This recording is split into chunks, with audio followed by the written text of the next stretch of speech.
Muy bien, dicho esto, nos vamos con nuestro invitado el día de hoy, Jorge Nieto Montesinos, ¿no? Él se ha planteado como una fuerza en esta contienda electoral y evidentemente los resultados no le dan la espalda. Todavía no tenemos al 100% resultados, pero lo cierto es que hasta el momento, el 99,6%, tiene 1.833.277 votos y en el Senado va a ser la cuarta fuerza, lo que todo parece indicar, y en diputados la tercera fuerza, su partido del buen gobierno. Gracias por estar aquí. No, gracias por la invitación.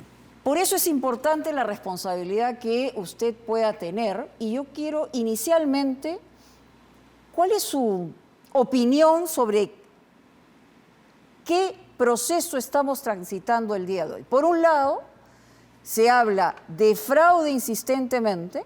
Usted ha dicho que hasta el momento usted no tiene ninguna prueba de fraude, pero por el otro lado, sí ha pedido una auditoría y hay un tema evidentemente de poca legitimidad o ninguna legitimidad sobre el proceso por lo que ha ocurrido. ¿Qué cosa estamos transitando el día de hoy? ¿Dónde estamos? Bueno, estamos, yo creo, en materia electoral, en el mismo proceso de destrucción institucional que hemos tenido en las últimas 2 décadas. Hemos destruido instituciones sistemáticamente. O sea, usted no habla de una década, sino de 2. 2 décadas en las cuales hemos venido teniendo dificultades severas para poder mantener las instituciones o fortalecerlas, hacerlas más viables, ¿no? Le menciono casos que no tienen nada que ver con lo electoral. El Perú era felicitado por la OMS y la OPS, las organizaciones Panamericana y Mundial de la Salud, por su capacidad de vacunación. Sí. Vacunábamos 20 Era histórico, ¿no? Claro, sí. vacunábamos 20 millones. Pero eso hace menos de 10 años, ¿ah?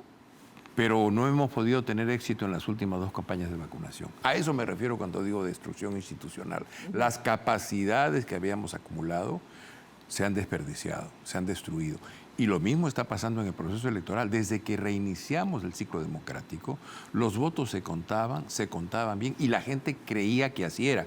Lo segundo es bien importante. La gente creía que así ocurría. ¿A qué se refiere con que creía que así era? Es decir, la percepción era que... Había confianza. Había confianza. En las instituciones electorales. Okay. Había problemas aquí, problemas allá, pero había confianza en que básicamente se hacía correctamente el conteo de votos y que los resultados tenían más o menos... A pesar de que en algunos lugares del país se generaran algunas irregularidades. Incluso que hubieran trampas de algunos de los partidos, porque cuando ustedes hacen una mesa y estás solo, puedes hacer casi lo que quieras, ¿no? Okay. Pero a pesar de eso, había una confianza muy alta de la población en la democracia y sus instituciones. Bueno, esto ha sido destruido. Para mí, este es el problema más grave de este proceso. ¿Por qué ha ocurrido en Lima? Porque nunca se ha visto lo que ha ocurrido dentro de una institución como la OMPE, porque el Jurado Nacional de Elecciones no ha respondido a la altura de las necesidades en el momento. Bueno, la explicación que ha dado la OMPE es una explicación bien poco, con poco sentido de su importancia como institución. Han dicho, es un pequeño porcentaje, pero ese pequeño porcentaje son más o menos como 70.000 votos. Y la diferencia entre un candidato y otro para pasar a la segunda vuelta son en este momento 13.000 votos. Sí. Es decir, estamos hablando de 500% por encima de esa diferencia. ¿No? Este es el problema. No puede haber una respuesta administrativa. El porcentaje es poquito, no. En un contexto de elección apretada, ese poquito es muy importante. Pero entonces, para estar claros, ¿esto lo puede usted atribuir a que ha sido exprofesamente preparado para perjudicar a alguien o es lo que usted señala, la debilidad institucional que ha devenido en la última década? Yo creo que es la debilidad institucional. Si yo tuviera una sola evidencia de que ha habido fraude, yo lo diría y apoyaría a quienes lo están diciendo. Yo he pedido pruebas de ello. ¿A usted le convendría, eventualmente? A mí me convendría, pero se lo digo con honestidad, no se trata de lo que le conviene al Partido del Buen Gobierno y a Jorge Nieto. Se trata de lo que le conviene a la democracia peruana. Eso es lo importante. Y eso tendríamos todos los actores que ponerlo en primer lugar, porque finalmente es el barco en el que andamos. Este es un tema fundamental. La OMPE ha reaccionado mal a su mal comportamiento.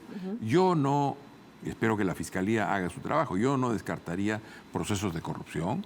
Se han cambiado... Favorecimiento a determinadas empresas o Lo que, digamos, lo que sabemos que ocurre, se han cambiado los términos de referencia, se ha asignado, a pesar de que había informes no de la funcionó, Contraloría. digamos, el sistema de cómputo. Exactamente, o sea, no descartaría, digamos, estas cosas, pero yo no tengo una evidencia consistente que me diga, oye, mira, aquí hubo una voluntad deliberada de favorecer o de desfavorecer a tal o cual candidato. Eso no lo tengo. Por tanto, yo hablo siempre de irregularidades, pero hemos pedido algo muy importante. Hace ya 3 semanas, Mónica. 3 semanas. Y no ha habido respuesta. Ha habido una respuesta tardía en el límite de la OMP. Sobre la auditoría, dice usted. Sí, ¿no? la OMP me ha dicho no se puede. Me lo ha dicho cuando el jurado ya había dicho auditoría. Ajá. Entonces ahí hay como que no se ponen de acuerdo. Pero hemos mandado también una carta al Jurado Nacional de Elecciones pidiéndole 2 cosas. Primero, que nuestros técnicos partidarios sean parte de la auditoría, los nuestros y los de todos los partidos. Claro. No hay razón por la cual los jugadores, junto con la ciudadanía de este proceso electoral, no se puedan sentar con el árbitro a hacer preguntas técnicas que requieren respuestas técnicas. No estamos hablando de política. Pero ¿quién podría hacer esa auditoría? Unos hablan de una auditoría internacional, que sería la única posibilidad para recuperar legitimidad, y otros señalan que esto demoraría 2 meses. No sé en qué están pensando. Fíjense, yo he hablado con un funcionario público de muy buen nivel, un hombre muy respetado, Luis Alberto Arias Minaya, sí, que fue director de SUNAT. Sí, claro. En el año 2000, conocido, cuando claro, se produjo la fuga de Fujimori y la crisis. Tenían el problema del RUC sensible, que era la manera con la cual Vladimiro Montesinos escondía a la gente que él quería esconder. Correcto. Para que lavaran dinero. Efectivamente. Y entonces, en pleno proceso de funcionamiento de SUNAT, su sistema es mucho más complejo que el de la OMP, que se dedica a sumar votos. En ese sistema mucho más complejo, él solicitó una auditoría a la Universidad Católica. 10 días después de haber sido solicitada, siguiendo la SUNAT, haciendo las tareas que tenía que hacer con su sistema, le dieron el resultado de su auditoría. Ahora, ¿y usted cree que el Jurado Nacional de Elecciones debería abstenerse de proclamar quiénes pasan a segunda vuelta? Esa es una decisión difícil, pero lo que sí creo que debe hacer el Jurado Nacional de Elecciones es abrir el proceso de auditoría. Según la información que yo tengo, hoy día esa auditoría la está haciendo el organismo competente del Jurado Nacional de Elecciones. Señor Burneo, eso no va a resolver nada. Es crisis de legitimidad lo que tiene el Jurado Nacional de Elecciones y la OMP, resultado de lo que ustedes han hecho. Por tanto, tiene que abrir el proceso de auditoría. Puede ser una empresa internacional, pueden ser universidades que tienen las capacidades y competencias para hacerlo, pueden haber 1 o 2 empresas nacionales que pueden hacerlo y los representantes técnicos de los partidos. Pero no puede ser una cosa que se hace ahí entre gallos y medianoche en el jurado con el organismo técnico. Yo no sé si la decisión del señor Burneo contó con el apoyo de su cuerpo colegiado. Ahora, el país en este momento está entre quienes sostienen sistemáticamente, como Renovación Popular, Rafael López Aliaga, de que aquí ha habido un fraude, y por el otro lado tenemos a un señor Roberto Sánchez de Juntos por el Perú, que tiene ya en este momento incluso un casting ministerial, es decir, quiénes serían sus propios ministros. Y por otro lado, corriendo sola, ¿no?, Keiko Fujimori y Fuerza Popular. En esa circunstancia, ¿no?, Jorge Nieto, a quien algunos lo tildan de tibio y señalan y blando, efectivamente. En fin, ¿qué cosa debemos tener en cuenta hoy ante esa circunstancia para, evidentemente, por un lado, ¿no?, continuar el proceso electoral porque no se puede detener, es constitucional, y por el otro lado, además de hacer eventualmente la auditoría, ¿cómo debemos actuar? Porque aquí también hay un tema y una carencia de liderazgos que hace que el país entero se sienta a la deriva. Bueno, primero debemos actuar con la máxima serenidad posible. Eso es muy importante. Cuando me dicen a mí tibio, blando, porque usted no dice, ya debería resolver. Oiga, esto tiene tiempos. Primero el jurado tiene que declarar quiénes pasan a la segunda vuelta. Podemos sospechar todo hasta con indicadores matemáticos. Oh, sí, pero la autoridad es la autoridad. Obviamente. La autoridad es la autoridad, primero. Pero segundo, hay luego todo un proceso en el cual pues vamos a ver qué están diciendo los actores principales que pasen a la segunda vuelta, ¿no? Y tenemos que en función de eso resolver. Y adicionalmente, en el caso del Partido del Buen Gobierno y en mi caso, nosotros tenemos ya, como lo has dicho al comienzo, un electorado a quien nos debemos, a quien tenemos que resolver. ¿Su electorado qué le pide a usted? Bueno, yo acabo de estar... Ese universo que además, como hay que señalarlo también, en las últimas semanas o en la última semana, ¿no? La gente ha estado buscando, no quiero ir por este lado ni tampoco por el otro lado. No quiero ni el 1, ni el 2, ni el 3, quiero un 4. Y ahí se han ido a votar por usted. ¿Quiénes son? ¿Qué universo es? ¿Qué le piden? Bueno, mire, yo tengo ya todas las cifras del Jurado Nacional de Elecciones, las que han evacuado hasta ahora, en un sistema de medición computacional, y nos dice claramente quiénes han votado por nosotros, dónde están, mayoría mujeres, mayoría principal jóvenes, pero no solo jóvenes, los tres grupos etarios que usualmente se usan para estas mediciones votan por nosotros. Sorprendentemente, 10% de nuestra votación es quechohablante en la zona del Cusco. Hemos ganado en las principales ciudades, Lima, bueno, ganado en Lima, hemos sido el segundo lugar, en Arequipa hemos ganado largamente, hemos tenido el segundo lugar en el Callao, en Piura, en Trujillo, en el Cusco. En fin, tenemos una votación urbana significativa y está bastante extendida. Nuestra fotografía electoral se parece mucho a la de Hernando de Soto. ¿E ideológicamente dónde le piden estar? No, la gente está claramente ubicada en el centro.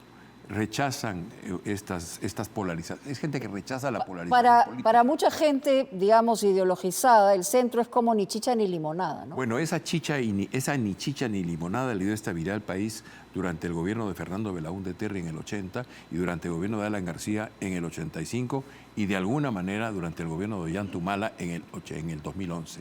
Esa ni chicha ni limonada fue la que le dio la estabilidad. El Perú necesita volver a tener un centro que le dé estabilidad y que le dé viabilidad al país. Lo que nos tiene como nos tiene es esta polarización política en la cual se producen fuegos de artificios, gritos, escándalos, peleas, pero en los hechos reales, los que dicen ser de un bando o de otro se ponen de acuerdo en aquello en lo cual no deben ponerse de acuerdo. Han insistido en la pregunta, pero evidentemente entiendo que por su mirada y por lo que me acaba de decir, no lo va a señalar, pero eventualmente si pasaran Keiko Fujimori y Roberto Sánchez, ¿cómo definiría el perfil de cada uno? No le voy a preguntar en qué lado estaría, ni por otro lado a quién, digamos, trataría de respaldar, porque imagino que no lo va a hacer.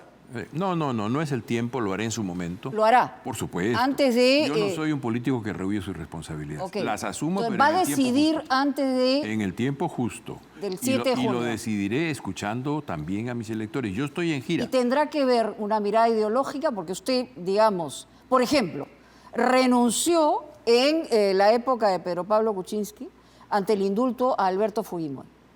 Pero dije 3 meses antes, lo que me valió la diatriba de buena parte de la izquierda, que yo estaba de acuerdo con un indulto humanitario. Pero el que se dio en ese momento a mí no me pareció un indulto humanitario. ¿Y si buscan indultar o darle una gracia presidencial a Pedro Castillo? Habrá que analizar la situación y las circunstancias. La verdad es que no tengo un punto de vista. He pedido a un compañero nuestro que es especialista en estos temas que me evacúe un informe porque cuando yo me pronuncio tengo que tener elementos. Pero alguien que se levanta contra, digamos, la democracia y las instituciones, ¿no le parece que debe estar? No es buena señal. No es buena señal para la democracia, una actitud golpista, pero lo curioso es que los que sancionan por golpista con rotunda dureza a Castillo fueron los que pidieron la libertad de Fujimori, que era un golpista. Entonces, lo que yo critico es la doble moral. Deja abierta la posibilidad de no estar en contra de una salida de Pedro Castillo. No he dicho eso. Yo he dicho, para estar claros, voy a estudiar el asunto. Okay. Voy a estudiar el asunto. Es una forma de no verle ni sí ni no. Es decir, pero es que no tengo en este momento los elementos. Yo no me arriesgo a decir una cosa que no tengo contundentemente preparada. Si se proclama a los candidatos que ya están corriendo eventualmente, extraoficialmente, en una segunda vuelta, y se descubre que ha habido aquí, más allá de las irregularidades, ¿qué pasaría? Una voluntad. ¿Qué pasaría? Bueno, entonces? En ese caso estamos ante un problema mayúsculo y por eso es importante la decisión de la pregunta que usted me hizo. El jurado tiene que mirar muy bien en qué momento hace. Primero que haga la auditoría como debe hacerse. Hoy no lo están haciendo como debe hacerse. Yo le pido al señor Burneo que haga como debe hacerse la auditoría y le pido que me dé la cita. Se le pidió para el próximo martes. Quiero ir a explicarle la importancia política para la democracia peruana de esa auditoría. Para lo que ha pasado, pero sobre todo para lo que viene. Porque lo que necesitamos es un gobierno legítimo. Si no, vamos a seguir ya de por sí en la disposición de fuerzas. Lo más probable es que sigamos en esta confrontación en la que hemos estado los últimos 10 años, que no le conviene para nada al país, pero hay que hacer el esfuerzo. Que además se va a polarizar más, teniendo en cuenta lo que puede pasar inmediatamente después de una eventual proclamación. La salida era ese espacio de centro al que le dicen tibio y blando, que justamente se trataba de cancelar esa polarización política y de resolver la polarización social. Mónica, tenemos un país profundamente desigual, ahí están las estadísticas. Y recontrafracturado. Totalmente, y siempre nos preocupamos de eso en los meses electorales. Sí. Se pasa la elección y vemos cómo resolvemos los problemas y seguimos adelante y no nos hacemos cargo del problema principal. Este es el tema de fondo, la polarización social, esta enorme desigualdad y la polarización política que está asociada además a estos fuegos de artificio que esconden pues el peso enorme que tiene, por ejemplo, la criminalidad organizada. 12.000 millones de dólares de peso político en la economía del país. Eso es mucho, mucho dinero, mucho poder. ¿Cuál es el rol, cree usted, que debe cumplir su bancada eventualmente en el Senado y en la Cámara de Diputados? Estamos nuevamente con la bicameralidad. Algunos señalan que usted podría convertirse, es decir, la bancada que usted representa, si es que se mantiene unida, no sabemos, el fiel de la balanza en el sentido de hacia dónde puede ir, digamos, la mirada del nuevo Congreso, ¿no? El día sábado, todo el día, hemos tenido una jornada con todos los miembros electos del Partido del Buen Gobierno, son 26. Solamente ha estado ausente el general Carlos Caballero, que fue parte de la fórmula presidencial.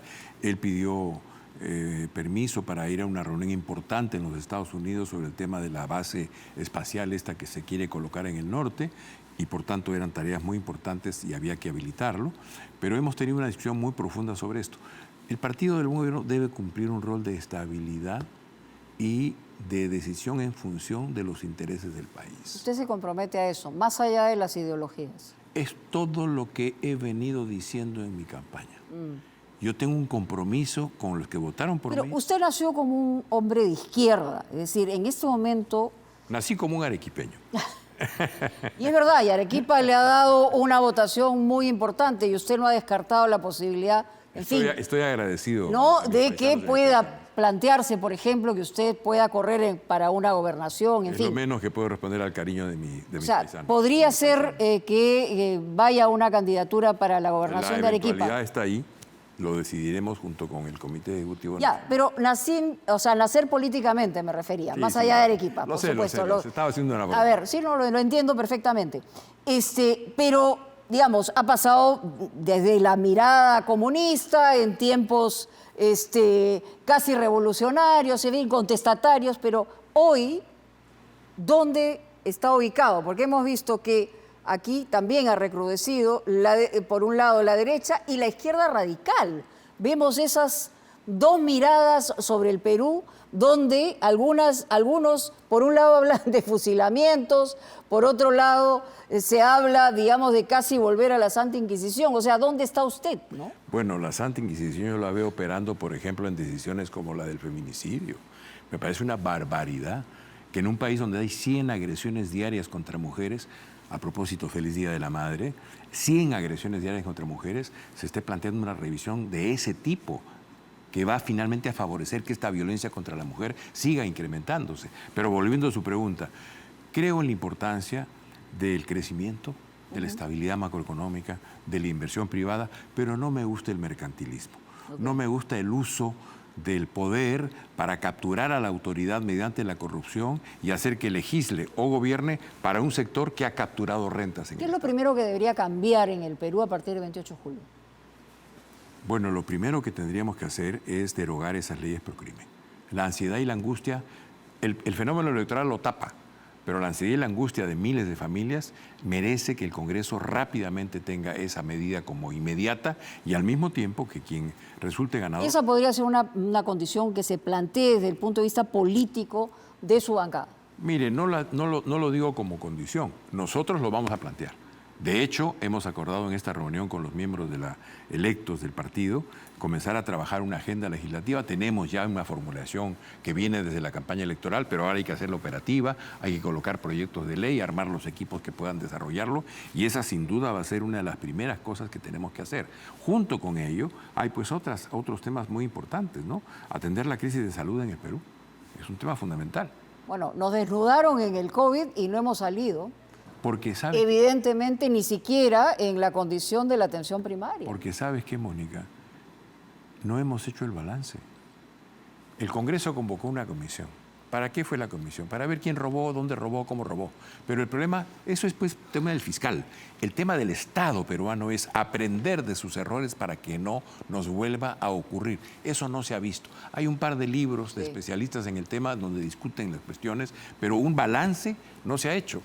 Usted, en todo caso, por lo que entiendo, buscará seguir siendo una especie de voz serena en una polarización que probablemente se agudice, ¿no? Creo que el Perú necesita voces serenas y con mirada estatal.